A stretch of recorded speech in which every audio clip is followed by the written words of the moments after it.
And welcome to the Pride of Detroit PODcast, prideofdetroit.com, Pride of Detroit on Twitter, Pride of Detroit on Facebook. You know where to find us, twitch.tv/Pride of Detroit, YouTube, search for Pride of Detroit. And let's get this out of the way real quick. Guys, I believe I have found that missing 11th man from that Dalvin Cook 70-yard touchdown. Lions only had 10 men on the field. I was looking all over for him, and I found him at a 7-Eleven. Just getting some snacks, you know? It happens. You got to go when the calling comes, man. You got to hit 7. Not a sponsor. You probably should sponsor us though. I'm Chris. That was bad. I'm Chris Perfett, adequate host, being adequate at Chris Perfett, Perfett.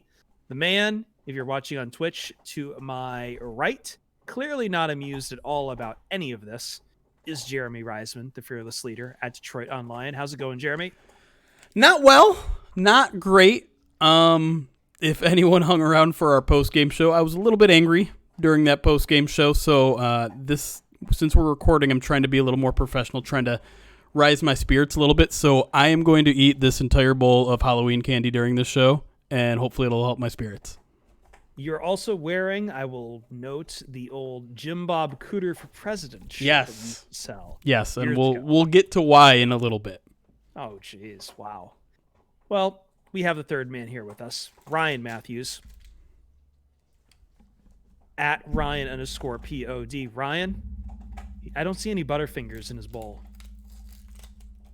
Yeah, that's a shame. Welcome to the basement of the NFC North, everybody. It's leaking, sewage is coming up from the floor, and it's not fixable. I'm pretty sure there's a rat in here, too, and his name is Matt Patricia. Is this a Martin Scorsese film? Is the rat gonna come across the screen? The rat represents exactly what you want it to represent at the end of the movie. It is right in your face, that metaphor. To not be a rat, we must show you the rat. It's very, very clever by Scorsese. He's what are you eating first? Genius. Is that Reese's? Oh yeah, I downed a Reese's already. I saw that. We're kicking this off. Wow, you're really, really emotionally eating. Mm-hmm. Yeah, that's awesome. Good for you. I have to kick him a column to edit later, so he's gonna be Wilford Brimley on us. Things are so dire. I'm gonna eat this garbage piece of candy. I'm gonna eat a freaking payday. I don't even know what payday is. Paydays are gross. It's just like way too much caramel and a bunch of peanuts. Just hard peanuts that just like want to attack the top of your mouth. Most peanuts are usually hard. Thank you. You know what isn't hard? Scoring on the Detroit Lions. Yeah, clearly not. Clearly not. As the Minnesota Vikings, the anemic, disgustingly bad Minnesota Vikings, walk all over the Detroit Lions 34-20.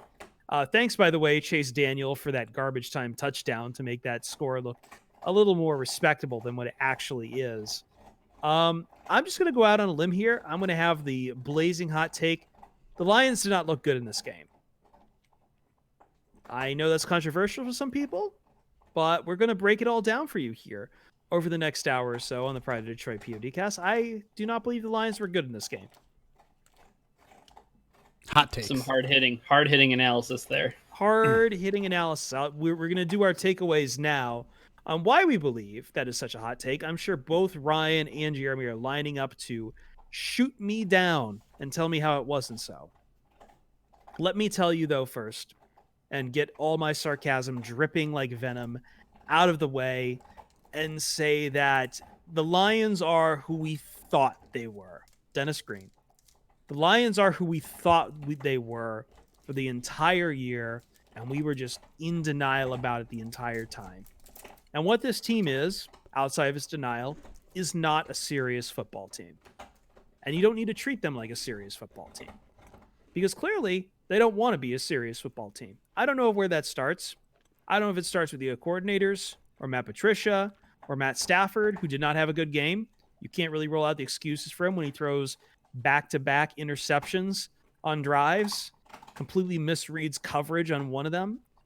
I don't know if you can say it's not serious because of Adrian Peterson, who is still out there getting the ball and immediately running at a pile of purple jerseys like he's still playing for Minnesota. I don't know where to start with that. All I can tell you is that this team was what we all worried about, what we all were in denial about for a very long time. that thanks to the back and forth nature of the NFL season, we kept thinking, hey, they might have a shot here. They might pull something out. Hey, the Falcons are playing with your emotions. Hey, the Colts loss sucked, but guess what? Still in the running for it all. I think after this loss, though, this is the big kick in the nuts that you needed. The big wake-up call to tell you that the Emperor is a damn naked menace running around town. Lions? Nah, man. It's halfway point in the season. We know who you are. And it's fraudulent. And it sucks. It sucks because this is the make or break year. It sucks because you're going to have probably sit here until the end of the year with Matt Patricia trying to tell you why you should take this team seriously. There's nothing to take this team seriously about because you know exactly what's going to happen in these games. Who are the Vikings coming into this game? Well, what they weren't was Dalvin Cook running on you 250 yards from scrimmage total. Hey, man. Should have been more. Should have been more. Hey, man, I thought this was supposed to be a team that stops the run. Wasn't that the whole raison d'etre of the raison d'etre, or however you say it? I'm not good with French. For the Lions defense, where'd that go? Kirk Cousins, 83.3 QBR. What's going on there? You can't stop Kirk Cousins of all people in this year. Vikings defense been really bad this year. You're getting stomped around by them. You're in the basement. We kind of were saying, hey, the NFC North was going to be bad. It took us a while to get here. It took the Bears finally falling apart. It took the Vikings like slamming the brakes immediately after they left the garage. But guess what? The Lions have finally joined them down there too. The order's complete. This division sucks, and the Lions suck the most out of them. I'm done. Yeah, but if Swift catches that pass, they're 4-4.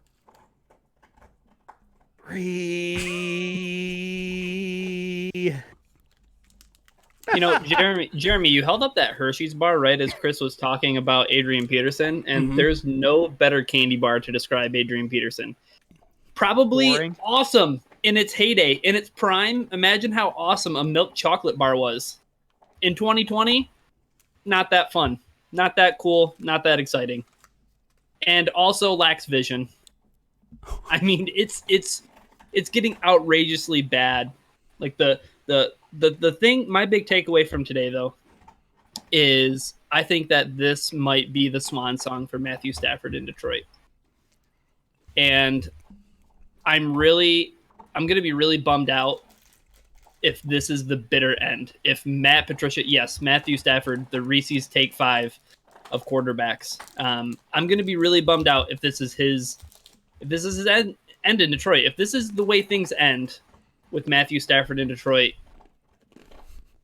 could you be more bummed out? Could you be more just absolutely despondent? Could you be more bitter? Could you harbor more ill will towards Matt Patricia and this coaching staff? Like, not only has Matt Patricia and Bob Quinn, like, you think that this year's bad? Get ready for the next couple of years, folks, because there's a lot of cleaning that the Lions have to do in order to get this team back to where it needs to be. Remember how bad the Dolphins were last year? I mean, they're experiencing a pretty quick turnaround because they were able to absolutely fleece the Houston Texans.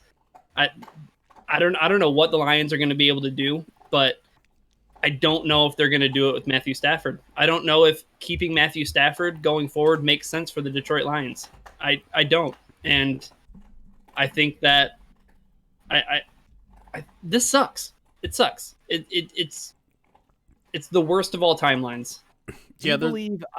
Sorry, go on, Jeremy. I was just gonna say there's something about watching a game in which Matthew Stafford doesn't play well that hurts more than just a normal. There's not a lot of things this team can do to hurt me more anymore, given how bad it's been the past 3 years, and then take everything from the 2000s and add that on top. But when Matthew Stafford plays bad too, it's just like it's that gut feeling that there's no hope. It's abandon all hope. Abandon all hope because there's nothing going right. If Matthew Stafford isn't at the top of his game, the Lions don't stand a chance, and it's been that way since 2014, and that was the year that he had a governor placed on him when he finally had a good defense. So I mean, it's for the past 6 years, it's been, hey, Matthew Stafford, save us, and when he's not there to save you, things go sour and they go sideways in a hurry. He is the one remaining. I think why it sucks for you guys is that I've been thinking about this. I was talking with Mansur in chat about this. He is the last remaining piece over all these years. As much as fans complain about the Fords, the ownership's changed, the coaches changed, the coordinators, the general manager, every piece on this team has changed since 2000 and since about 2008, 2009, whatever. Except for Matthew Stafford. Don Muhlbach. Okay, Matthew Stafford and Don Muhlbach.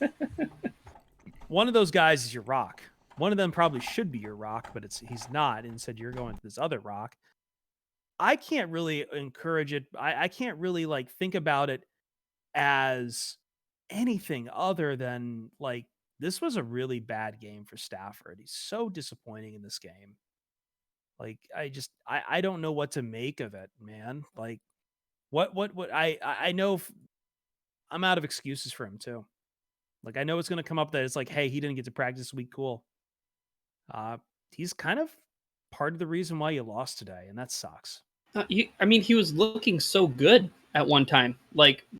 I forget the stat. I think was he 12 of 13, and the only incomplete pass he had was that first attempt to Marvin Hall. At some point he completed 15 straight passes. Yeah, there was a stretch where Matthew Stafford looked like he was just dialed in and looked like he was locked in, and then a really bad interception in the red zone, and then a really bad interception in the end zone. And yeah, he doubled down on his mistakes, man.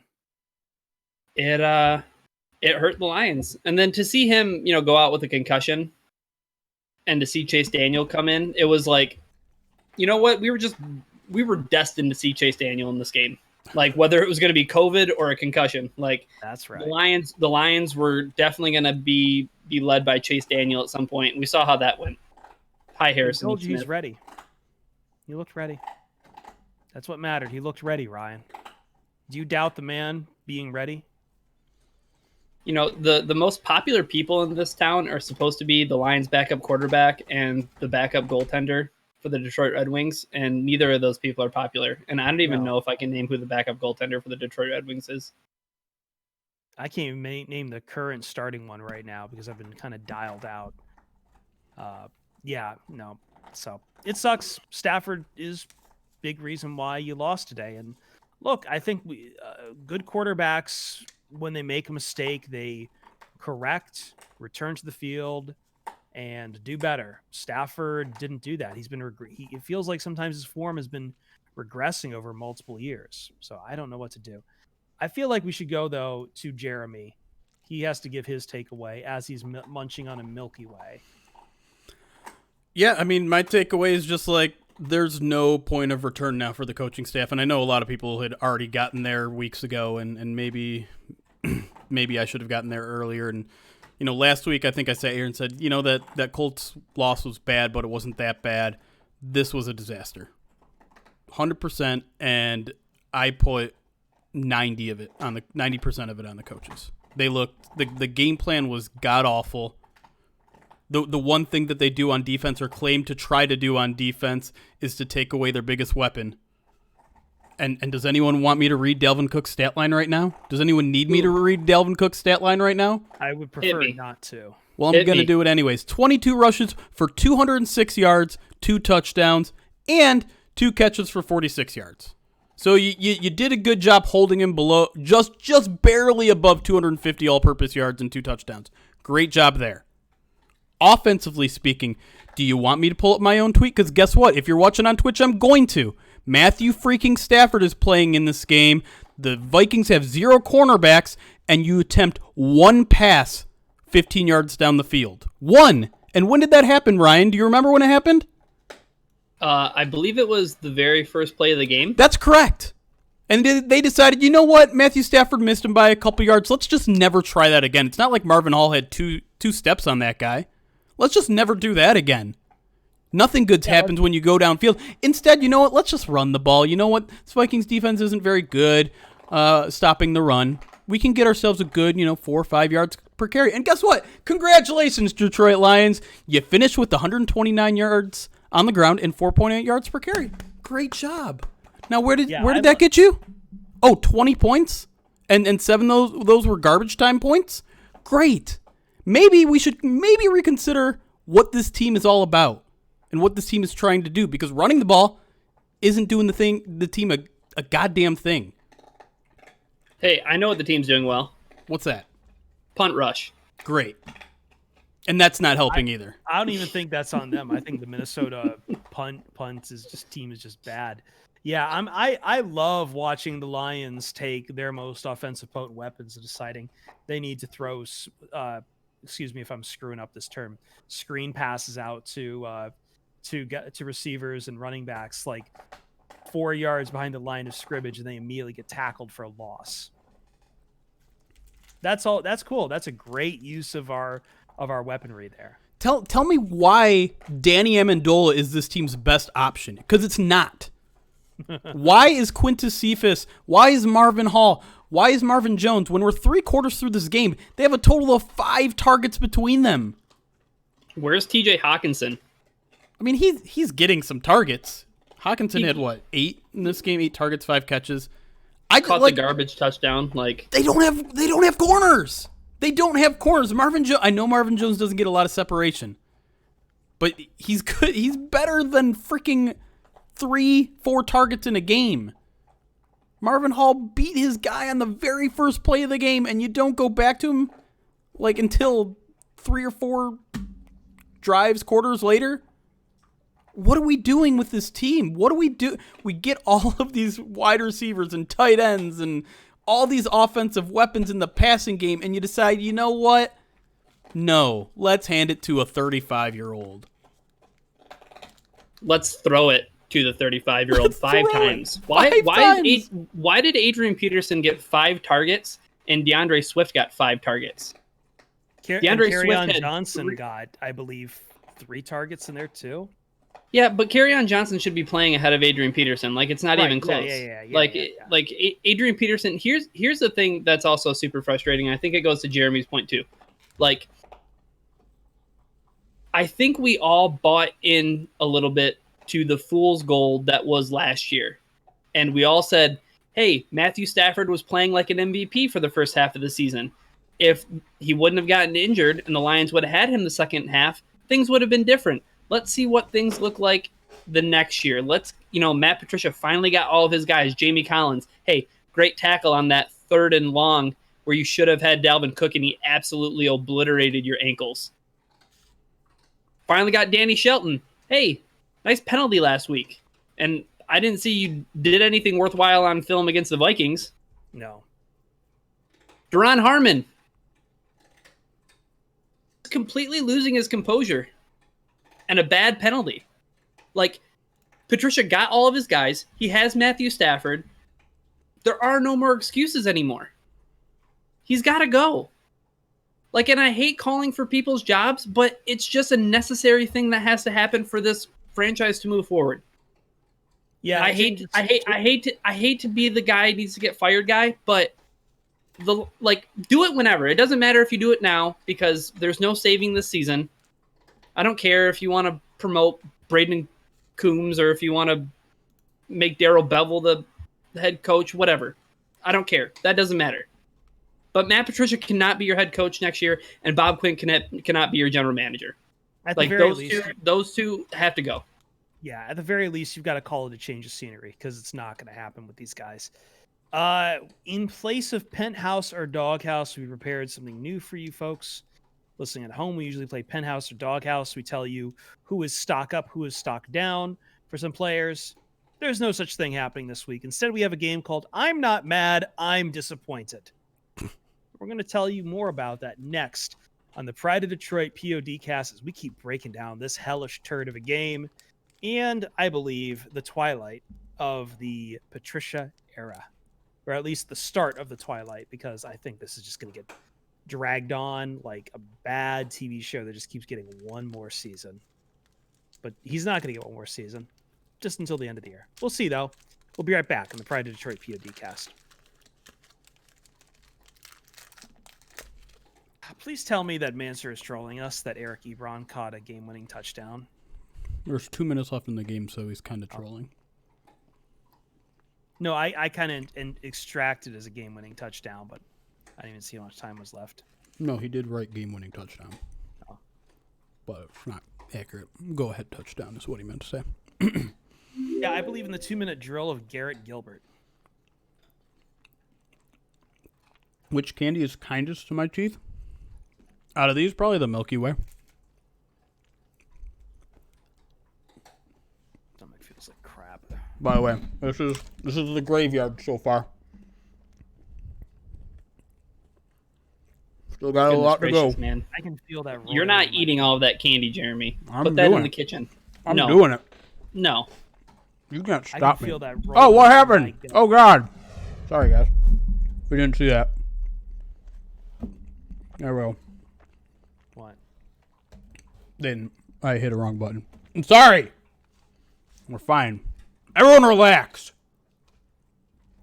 Stop yelling. Just got to keep our composure, right? It's like the scene in Airplane where all just grabbing the hysterical woman and slapping her across the face. What do you want, guys? What? Go ahead, Marvin. What's your Eating tortilla chips cynical is the question? wrong idea. Do you guys really think we could get a first for Stafford? Yes. Next question.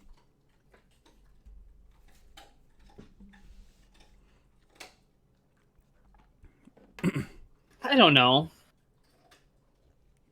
I think you might be able to get a first round pick for Stafford, but I would be fine with getting a second round pick. As long as Bob Quinn's not making the pick. Not after today's game. You think after the season be like, well, we were going to give you a first round, but you had 2 interceptions in the Vikings game in Week 9, so no. Here's my take on the matter is that I feel like the deck has been so stacked towards getting young quarterbacks that no one's really going to waste a lot of capital going after a veteran quarterback in this day and age. Unless it's like a specific team. It could be the Steelers next year after Roethlisberger retires. He's not going to retire. That asshole, you're going to have to drag him off the field. Or maybe Could be the Colts. 49ers. I was going to say 49ers or Colts are both good options there. Phillip Rivers probably off into the sunset after this year. Tampa Bay. Saints. Tampa Bay. Plenty of teams. I'm telling you, the perception of Matthew Stafford is so much better than people think inside the NFL. I hear it in every single coach's press conference. And I know you get a lot of coach speak there, but believe me. You're believed. How do I feel about the pass interference on Oruwariye? Not a great call, but he didn't do himself any favors. Pass interference sucks. I hate it. Abolish the spot foul. Yeah. Seriously, good God. Sorry, my stomach is really starting to act up, so we should probably... All right, yeah, we can jump back into it. Sorry. Let me, I was doing fine, and I ate a burrito just because I was so starving, and now my stomach is like, hey, that was the wrong idea, Chris. Fuck you. Excuse me. That's what Jeremy's stomach is going to do in about 25 minutes. I'm feel great. I'll chuck this thing.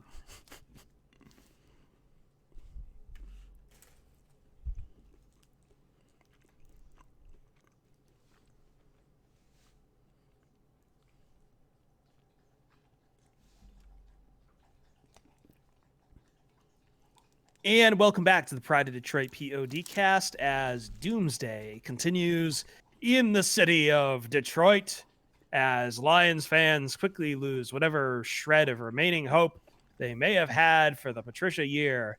They did not believe in the power of rocket science. And this is the result. You guys just didn't believe hard enough. You didn't believe in the magic. You didn't believe in the progress of getting rid of a 9-7 coach so you could struggle to win 9 games over multiple years. Happy to be here. Yeah, happy to be here. We're all having fun. No. I am. Look, there's a habit to check out when a team is that bad. I'm not feeling that. Just because I want to see this thing to the bitter end. I want to see where this story ends. Because it's going to be a bitter story, but it's going to be one that's going to be, I think, interesting to tell. at the end of the day. To that end, let's play something we call I'm Not Mad, I'm Just Disappointed. Because I think as we've been evinced in our opening segment, our opening monologues, we are mad. We're very mad at what has been going on. However, I think that this is a chance to dial back and tell you that I'm not actually mad at this guy or this component of the team. You're just disappointed. They just didn't do well. You're willing to give them maybe a little bit of a pass, or maybe they're just really hurting you deep that they are playing that bad, and you just wish they would stop. They got to think about your feelings too, because feelings don't care about facts,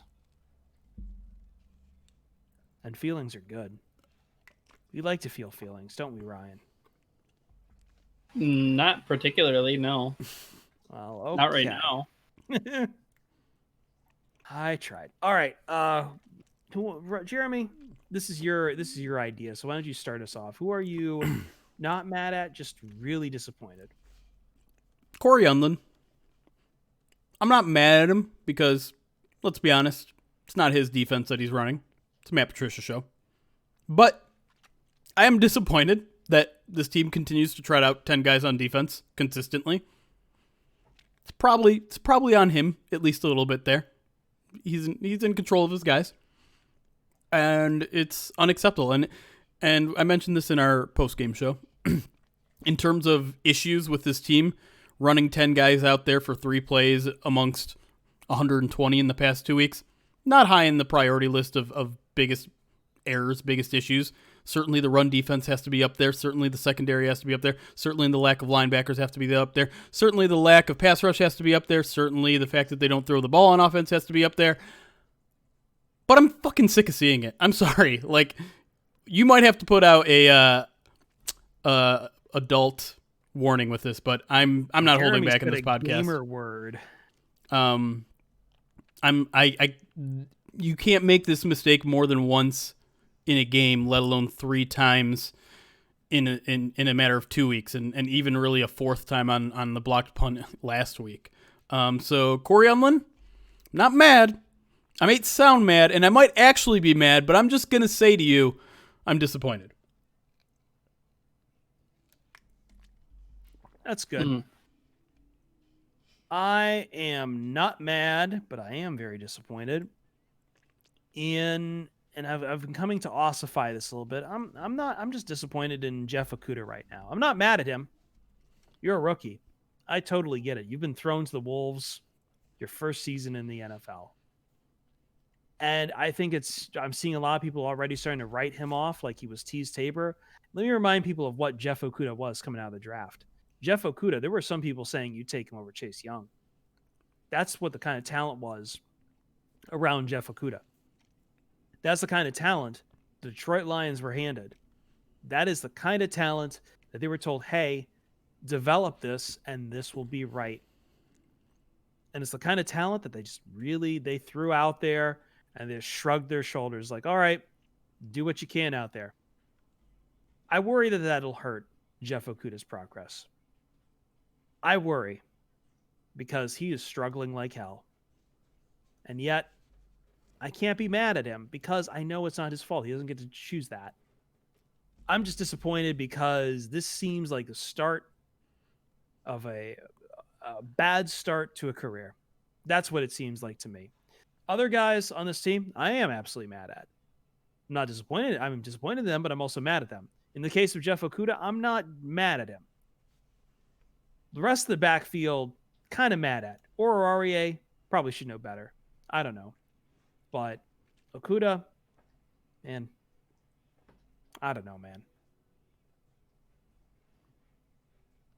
You're not mad. You're just disappointed. Yeah, that's the name of the game. Let's go. That's the name of the game. Okay, yeah. I mean, I can tell you who I'm mad at, but not disappointed. You mean backwards?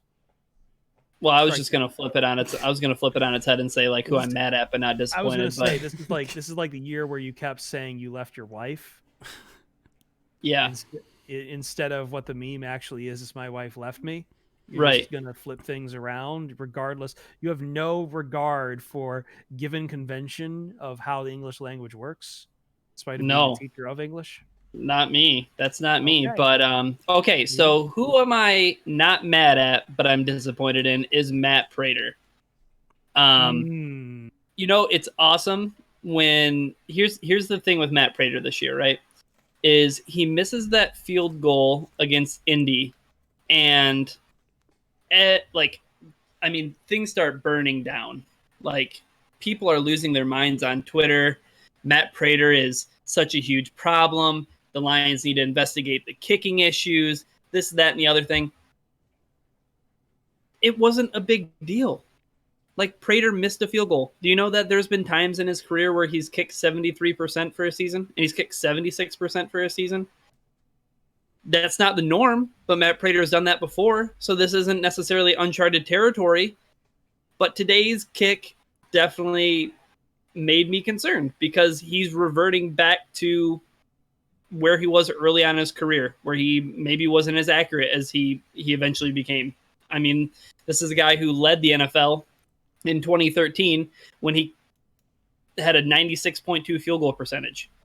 This year he is, I believe he's 14 for 20, so he's perfectly 70%. And I'm not mad at Matt Prater because the Lions' problems and the reason why I got kind of confused when everybody on Lions Twitter decided to pile on Matt Prater. And it's like, hey, like, even for today, he misses that field goal. Are you watching the Lions run defense? Are you watching the Lions defense at all three levels? Do you see that the way that Minnesota is literally cutting through your defense on each and every single play? Whether it's Dalvin Cook running it off the end, or it's Adam Thielen or Justin Jefferson, or somebody's making a play. Like, it's so beside the point. So I'm not mad at him. I'm just disappointed that we don't have the sure-footed Prater anymore. And that's probably going to be another change going into next season. I got another one. Can I keep going? Yeah, let's just keep going. Why not? We got plenty of time. Everson Griffin. I'm not mad, but I am disappointed. A lot of bark and no bite, baby. You spent the entire week mad because Mike Zimmer said you were a good player. And listen, that's fine. Even in pregame stuff too, right, Jeremy? Yeah, he was chirping on the Viking sideline and whatever. Like, I'm fine. You come in motivated. If it's the smallest slight and you take extra motivation for it, I'm all for it. We saw it work for Michael Jordan. Material. Yeah. I don't care. Like, I know you're acting ridiculous, but if it gets you amped on game day and you show some spark there on the field, great. But you know what? Barely saw you out there today, bud. And again, I'm not mad. It's your first game with a new team, probably a new system. They had you playing a lot of 3 and 5 tech, which I'm not sure made a lot of sense. I'd kind of like to see a little bit more of you on the edge. But the Lions had absolutely no pass rush, and part of that is probably because this team was just desperately trying to stop the run and not even considering a pass rush because they only threw the ball 20 times. They rushed it, 34? So pass rush was probably not on the coach's mind too much, but you come out with that much fire, you go at your former coach for saying something perfectly fine, you don't show up on game day. I'm not mad. Disappointed. I'm trying to think if there's anyone else I'm disappointed with. Not really. I could force something out about DeAndre Swift or Chase Daniel, maybe, but I don't think it's necessary. Do you have anyone, Ryan? Yeah, I do have somebody else in mind. Matthew Stafford. I'm not mad. I am mad at him, though. I'm not mad. I'm not mad at Matthew Stafford because this franchise, where would it be without him? Like, over the past 10 years. Like, where would this franchise be without Matthew Stafford? Yeah, it would have been some really, really interesting television. Yeah, right. No, it would have been not even worthwhile television to watch. Like, that 2016 season was one of the most entertaining seasons. And I'm not mad at Matthew Stafford. I'm just disappointed that he's not the quarterback who everybody thought he was last season this year. And I bought into that. I bought into those 8 games last year.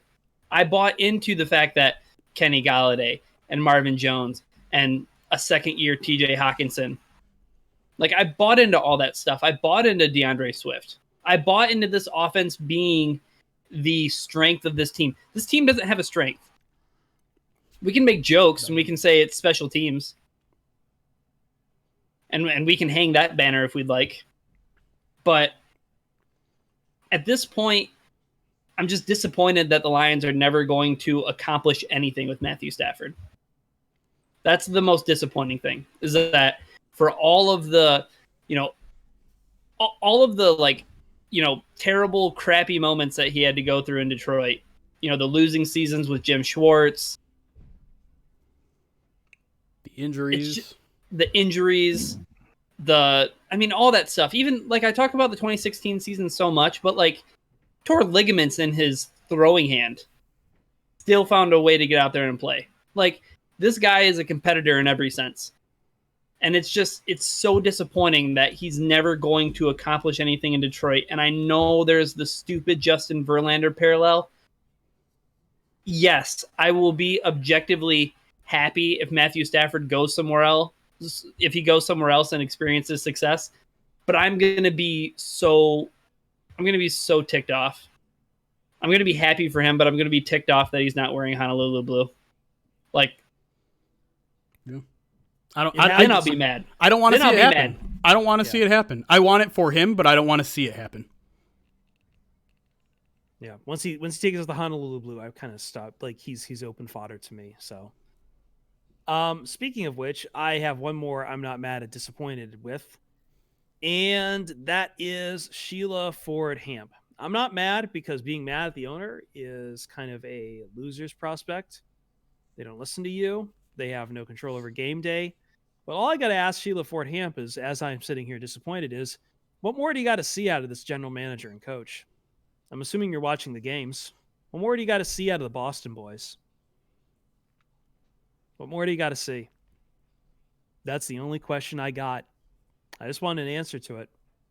What more do you have to see out of all of the agent acquisitions of Bob Quinn, slamming that wall and not producing anything more than a squirt, of Matt Patricia, chosen by Bob Quinn, faffing about and losing you game after game after game, the fans more and more mad? It's a COVID year, but you really want this stain to sit around for 2021 where there might be fans back in the stands? No. I say to you, I think you've seen enough. You know what needs to be done. I'm not mad. I'm just disappointed that it hasn't happened already. Maybe it'll happen. Maybe I'll change my mind. Just thought we would have enough by now. Who knows? All right, I got one more. Okay, one more, and then we'll move on to the next segment.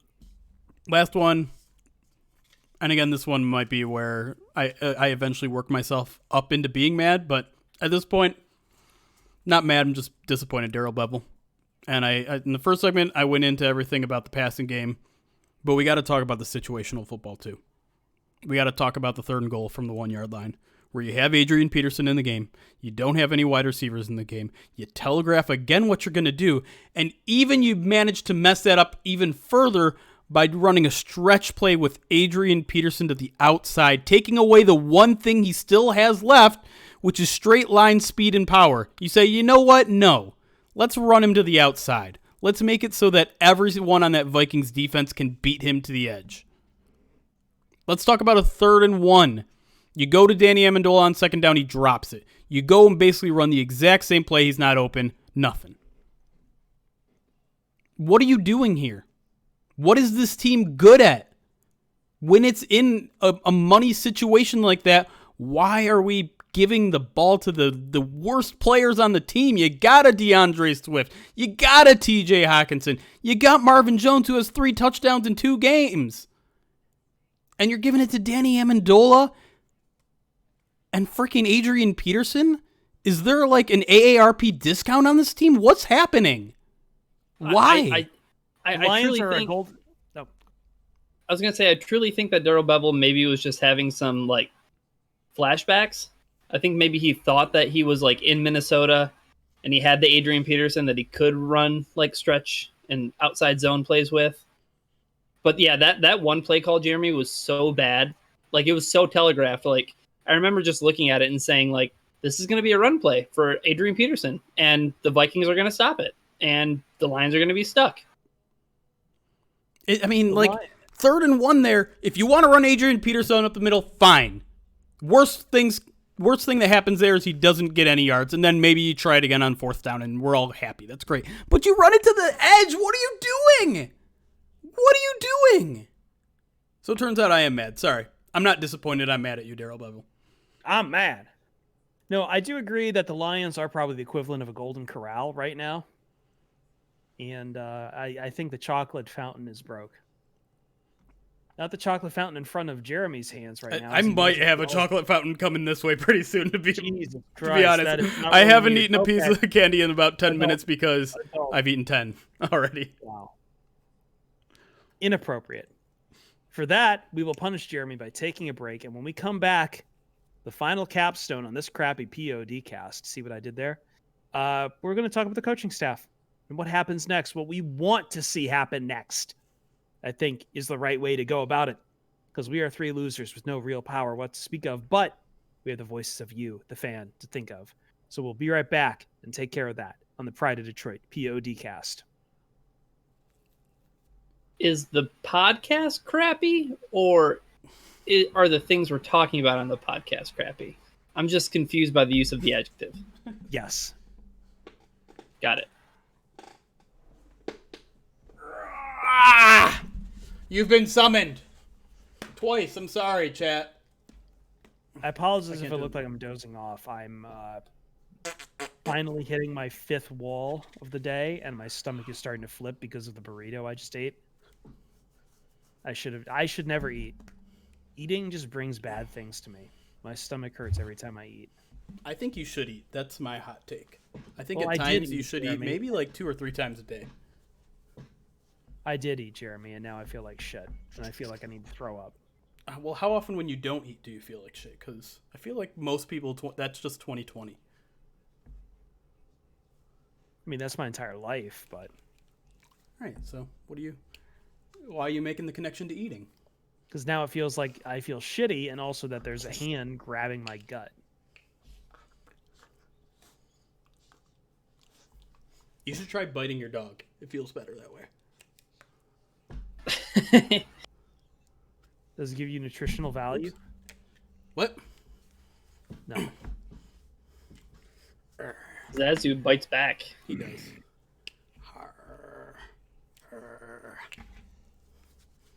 it weird that I bite my dog? Yes. A Why? little. Because I think people do it, they just don't do it on camera. Listen, that's how dogs play. I'm playing with my dog. You are the weird ones. How am I supposed to give you a Zazu cameo when he's already here? Now he's just a feature. It's not even a cameo. No, I don't stiff my butt because he doesn't get any pleasure out of that, and I certainly don't. What a dumb question. Our host might be comatose. I'm here. Wait for you to finish with the dog. Sorry. Sorry, I'm lashing out, Chad. I was really bad. I've been really sleepless the last couple days. So as soon as I get done here, I'm gonna try to take a nap and then get a shower. Then I need to write and do a bunch of stuff. So I was a lot more charged up for the post game, and now after eating that burrito, I'm like, oh my god, I'm feeling it. All right, let's knock out this third segment then, huh? Yeah. All right. I know. You gotta go, Zaz. Sorry.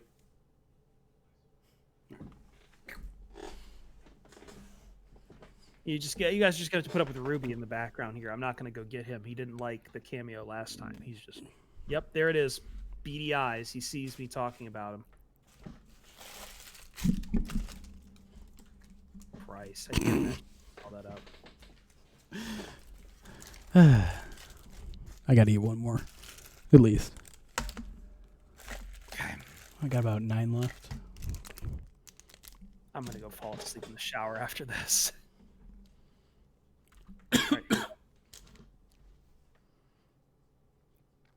wrapping up the Pride of Detroit POD cast. Kind of a quick one here. I think we've been wanting to do shorter podcasts, and this is a great time to do it because this team sucks. They are unserious, and you do not need to take them seriously because they're not serious about football. They're serial, but nothing else. What do we want to do about this coaching staff? We keep circling this question. We keep coming back to it.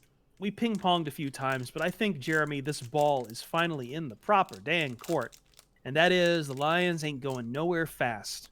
With Patricia, with Darrell Bevel, with Bob Quinn, maybe not even with Coombs. I don't trust anyone that's currently on that sideline for the Detroit Lions or in their front office, to be honest. And I believe I am not alone. And that feeling is irrational, but I feel that I have more and more evidence to be irrational, especially as we look at what this team is and where it is going. Because I look at this team right now and I see a team that has decided their talent ain't good enough, and all that's got to come is a looming rebuild, and you're in denial about it. This team's going to suck for a few years, but it ain't going to be Patricia rebuilding it, and it's not going to be Bob Quinn rebuilding it. It can't be. It can't be because they're the reason you got here in the first place. Look, I just want to jump in real quick, okay? And the thing I want to say is we can talk about the hottest coordinators in the NFL. We can talk about whatever college football name about who we want to take over for the Detroit Lions, okay? And no Lane Kiffin, Chris. Damn. Okay? I wasn't even going to bring up any names here. I'm just, where it comes next, but continue. Right.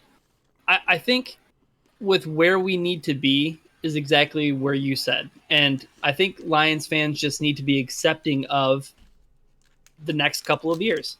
They need to understand that in order for things to get turned around, Patricia and Quinn, like they both have to be gone. Otherwise, you're just watching reruns.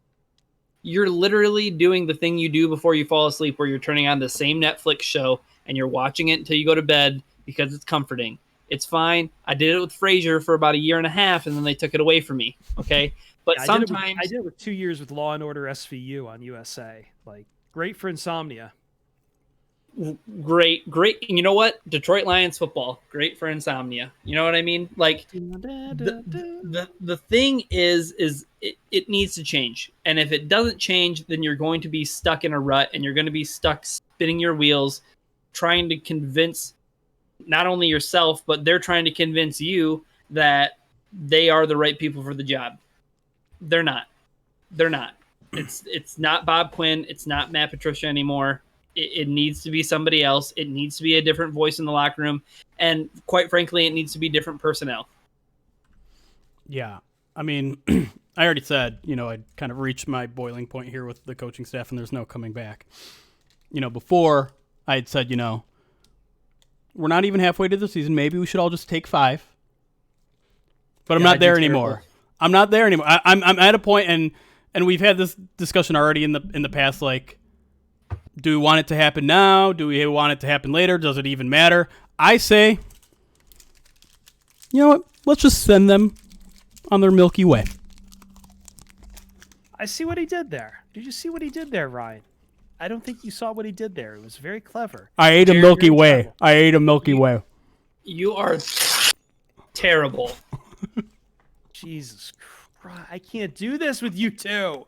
What, you can't do props? I am literally about to collapse from exhaustion, and you two are making puns. You need a break? Why wait? Chris, Snickers. don't go towards the light. I hate all of you. There, the dam's broken. Now I've gone from being Mr. Cool and Collected about the Detroit Lions to just the monarch. You don't understand. I hate everything right now. I'm all hate. As chat is seeing, the PODcast is now canceled. Pack it up. We are done here. And yet somehow we still have a few more minutes to go. Listen, okay. Yeah. I was just really quick topic. Like, does anything happen this week? Do you think there's any chance that anything happens either Monday, later in this week? At what? I mean, I think we had this question a couple weeks ago. at what point does it become too much mid-season? I don't think it happens this week because they're going to sell it as that they can still turn things around. Serious doubt. But Washington is coming up next. And I guess my question is, before I answer anything else, is can the Lions beat Washington? I don't want them to. I want Alex Smith to look like a goddamn superstar. Did he get injured or no? Kyle, the other guy. No, Kyle. I think Kyle Allen broke his leg. Kyle too. Allen is. So yeah. if you play for the Washington football team, be careful of your legs. Take great care of them. But yeah, I'm with Chris. I don't think it happens this week. I don't know if a loss to Washington is the final nail in the coffin either. I've got the date. I think I said it on a podcast before. Maybe Thanksgiving. Yeah, Thanksgiving. You lose to the Texans on Thanksgiving. Yeah, if the Lions lose to the Texans on Thanksgiving, they just squeaked out a win against I don't even know his name. I think, yeah, I know, but Gardner Minshew wasn't playing. It was Jake Luton. Some other Jake Luton. Yes. Wow, I didn't even know that. The Texans had to pull out a narrow victory over Jacksonville this week. So if the Houston Texans come in on Thanksgiving, I completely agree, Chris. If they take your lunch money if they eat your entire helping of green bean casserole on Thanksgiving Day, they can have the green beans. Don't touch the pumpkin pie, though. They can have the fruit salad. That's true. I think it could happen sooner. I'm not saying it. I don't have any inside sources. First of all, let me be clear. Haven't heard anything, but these weren't just two losses. These weren't just two losses to mediocre teams. These were blowouts. 2 in a row where this team did not look like they stood a chance against. Look like they belong in the same damn league. No, they looked awful. And so if they come out next week and lose by 2 scores, 3 scores, 20 points, 17 points. Football team that you lose by 3 scores. The football team. Why wouldn't you? Yeah, I agree with you. That won't happen. Washington is really bad, but it won't happen. Because if it does happen, Jeremy, there's no way that Matt Patricia can keep his job. You know who could beat you by 3 scores, though? The Panthers now with Christian McCaffrey, who come after Washington. Teddy Two Gloves is going to absolutely tear apart this defense. Like, you thought we couldn't stop Dalvin Cook. Well, watch what happens when it's Teddy and McCaffrey out there. Who's going to stop Terry McLaurin next week? Who's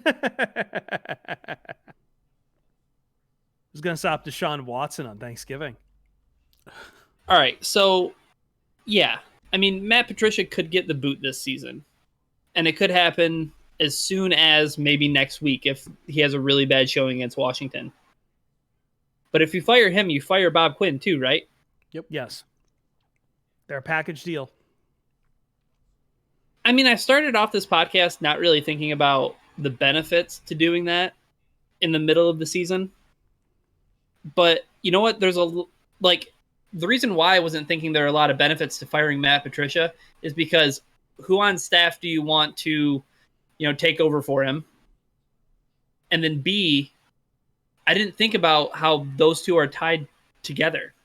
I didn't think about how, if Matt Patricia goes, well, then you're going to fire Bob Quinn. And there's actually, I think, a tangible benefit to doing that. Because you can start scouting now, for the players that you want to have. If you're going to have some kind of, interim GM that's going to, pass things off to somebody else, at least you can start pushing the franchise in a different direction, right? Is that the tangible benefit? If it really even is one? I guess the issue there is who is that person? Who is the person doing that personnel job? Is it one of the forwards? Is it one of the pro or college personnel guys? Whoever's doing that job is either doing it knowing that they aren't going to have a job next year, or it's probably someone that's not really all that prepared to do the job, I would think, unless you think there's someone I'm trying to scroll through. Their Lance Newmark is their director of player personnel. Kyle O'Brien is a guy that's involved in a lot of that sort of stuff. But a lot of those guys have Patriot ties too, so you imagine they're probably 1 foot out the door as well. Yeah. Well, so I've talked myself back into there being no real tangible benefit to firing Matt Patricia during the season. That took all of like 3.5 minutes, but You're tested. I did. The one other interesting thing is Matthew Stafford. Should he be the quarterback going into next season? No, I'm sorry, but no. Does he live through another head coach? I don't think he wants to. I've got a lot of questions, and I don't think they're here nor there for the podcast right now, but I've got a lot of questions about where Stafford's mind is right now with this team, because I believe from everything I've kind of seen and heard, like this guy, how can he not be frustrated right now? How can he not be frustrated and almost probably at the wit's end? And to be honest, he's just going to keep getting out there and just almost getting hurt with what's going on too, with the offensive line, with the kind of sacks he's taking. Went through concussion protocol here today, got off a COVID list. Eventful week for Matty. And yet at the same time, like I know I quibbled with Jeremy on our post-game show about this. I don't know what you get back for Stafford, but if you're someone new coming in, you have to be cognizant of that. This is going to be a full rebuild, and you probably got to try to get something for Stafford while you can. He's not going to sit through a full rebuild. Even if it's a fast, because the cupboard is very bare. This isn't going to be a quick turnaround rebuild like we've seen with a couple other franchises out here in the NFL the last few years, because there's not a lot, like you've wasted some of your draft picks on these projects that haven't panned out, like say Tease Tabor or Amir Abdullah. And you've also signed a lot of guys to very short-term contracts besides, like, I believe Trey Flowers. So you don't have a lot of draft capital. You don't have a lot of young guys is what I'm saying. Like, you've had a lot of draft swings and misses that have resulted in spending a lot of money on pieces to replace those swings and misses. And now you're once again back to square one with, I mean, you could go sign a bunch of guys who are just coming off their rookie deals or hitting the market or whatever, but I mean, man, that's it's a rough ask. It's a rough ask to kind of rebuild on the fly. And I don't think Stafford wants to sit around for that. And I can't blame him, especially when you can get something for him. Yeah, I mean, he's their most tradable asset. There's no question about it. My question is, like, it depends. I can't tell you right now whether I want Matthew Stafford on this team in 2021 or not. A lot depends on who the new head coach is. A lot depends on where the Lions' next draft pick is. Are they in a position to take a guy in the top 10, in the top 5? Is that where we're at? A lot of that, I think, factors in. Part of me is like, I think the ideal situation is you hold on to him for one more year. You could also draft a rookie and kind of just sit him for a year or sit him for a half a year or until whenever you get sick of Stafford. I realize part of that is my emotional attachment to Stafford, having been the best quarterback this team has seen in 40 years and 50 years, maybe even longer than that. I still do believe he can be a franchise quarterback. I still do believe he can be a playoff quarterback. I don't know if it's here anymore. It's if the Lions hit the full reset button, it's probably not here in 2021. So maybe you make that trade, but I have to wait for all the pieces to fall into place before I make that judgment. Yeah, you know what? I agree with that. Like, it's a wait and see there. Any last words, Ryan? No, I think that's a great place to be with Stafford. Ideally, you would hope that you could get a amicable situation where you start the rebuild, like Jeremy said, draft a quarterback, maybe develop him behind Stafford for a year, because, to be quite frank, he's got a really team-friendly deal considering his talent level and what he's going to cost next season. But at the same time, like, don't you want to just start over? Like, don't you want to just, like, hit the reset button completely? Like, if you're cleaning house with Patricia and Quinn, are you going to do – I mean, this is going to be Stafford's, fourth head coach? That's a lot. I guess it's just hitting the reset button on your GM, on your coach, on your – like, we've never been in Detroit where two of those things have lined up, GM, coach, and quarterback. I mean, we've really only gotten one ever, and that's Stafford. And so hitting the reset button on all those, It's probably necessary, but it scares the hell out of me. We have to find the right coach. We have to find the right GM. We have to find the right quarterback. It took us 60 years to find the right quarterback. We're still looking for that coach. And the GM didn't even, this is why I feel so hopeless right now, is that we're standing on the edge of this cliff. We have no idea what's underneath us. There's just a cloud of emptiness that we could be stepping out and there might be stairs that lead us to salvation. There's more than likely a huge drop, though, and that scares the crap out of me because it's not easy to find a quarterback. I know we all look and like, oh my God, look, Tua had a really good game today. Oh my God, look, Lamar Jackson and Deshaun Watson and like, listen, yeah, that's great, but it doesn't happen with everyone. The Bears, look at the Bears. Let me just say this: you know what you have right now. And you know that it's not getting better. In fact, it's crashing pretty hard. You know what you have right now. So for me, the answer to jump, I like my odds. That's all. I like my odds. Look, for Detroit Lions football, we like our odds that we might not die. I don't know. I ate a lot of candy tonight. I might die. Yeah, seriously. All right, let's get out of here because I'm sure you've got to take care of that. I'm about to collapse because I have been without sleep for 3 days.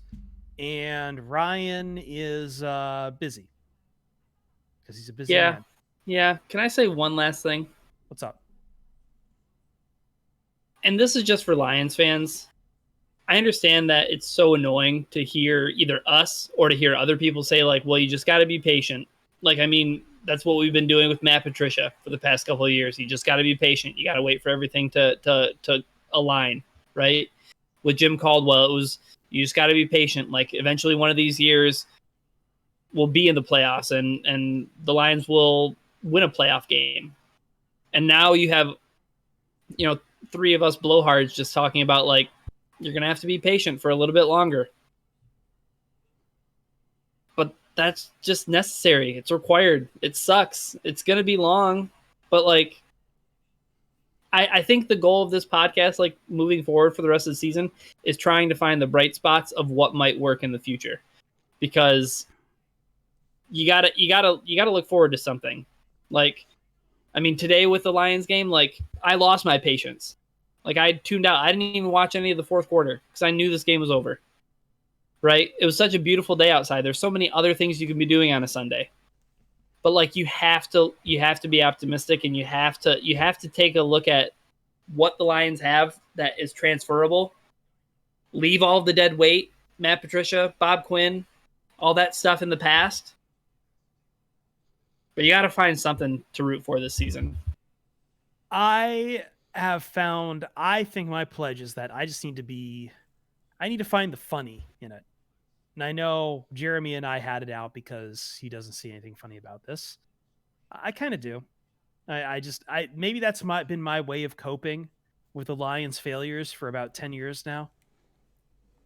It hasn't produced too much, but you know what? It's kept me sane, except for one moment in 2014 where I lost it all.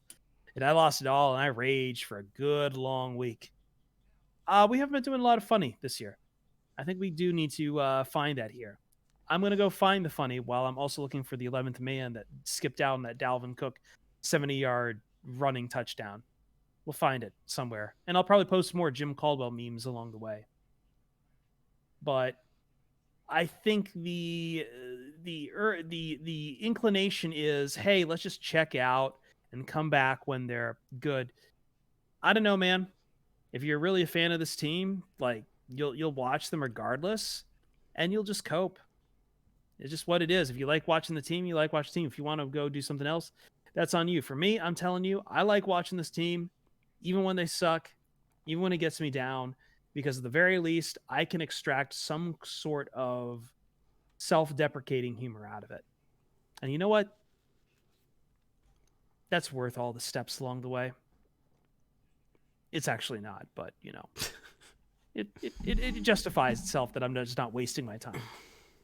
Jeremy, final words before we get out of here? I don't find anything funny about the 80th rerun of this show.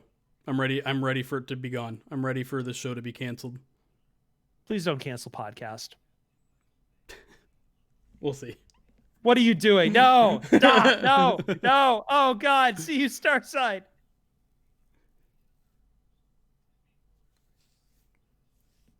We're out. Kill Craig. I couldn't do it, chat. I'm sorry. There's about 6 candies left. You're a coward. I'm a coward. You're a Colin coward. Okay, that's even Ah. worse. Was that? This is what I did. Was that infinitely That hurtful? that was coward, yeah. Joy, you're looking very good today. Oh God, I'm gonna die. This can't team is believe just you're like a wearing- stock in the stock market. I can't believe you're wearing the Jim Bob Cooter shirt, Jeremy. Listen, we had the Jim Bob Cooter game plan today. Gotta respect the OG. Let's not throw the ball more than 10 yards down the field, even though we got a quarterback with a monster arm and a speed guy that only catches balls that are 40 yards downfield. You love to see it. Monster All right. keeps saying Pogs of Detroit, and he wants you to know, Ryan, that he keeps saying Pogs of Detroit. I don't. Cool. I don't know. Thanks, Monster. $10 donation if I go run a mile right now. Absolutely not. Why would I do that to myself? Why would I run a mile, first of all? That's stupid. Because you don't have respect. To tire out Zazu. He's fine. Look, he's tired. Zazu. Aren't you tired? Yeah, cool. He's tired. He said it. Good for you. Exercise. I gotta get that presidential fitness award. What is it for a 34-year-old? Do I have to be under 15 minutes? Because I might be able to do it. All right. I'm out of here. I'm too depressed. All right, Chad. I think we're going to call it. We're not going to hang around tonight. Thank you, everybody, for joining us. Thank you for all the gifted subs along the we'll way. do something in the middle of the week. I'm just really tired right now. I need to go take a shower and a nap. Well, let's Go watch a fun football game. Yeah, there's a fun football game happening or about to happen. Well, let's do the mailbag podcast sometime this week, maybe towards the end of the week. Sure. And we'll Emphasis answer all on your anything. freaking Emphasis on questions anything. about whatever coach you think is going to save this godforsaken franchise. Or we could just talk. We could talk about more fun things like sandwiches. Sure. I don't know if anyone wants to talk about that, but sure. I'm just We'll do throwing it whatever. out there. Yeah, I mean, we'll talk about whatever. If you want to hear my dumb voice. What is the best color in the rainbow? Green. Indigo. Violet. It's green. Fuck you, it's green.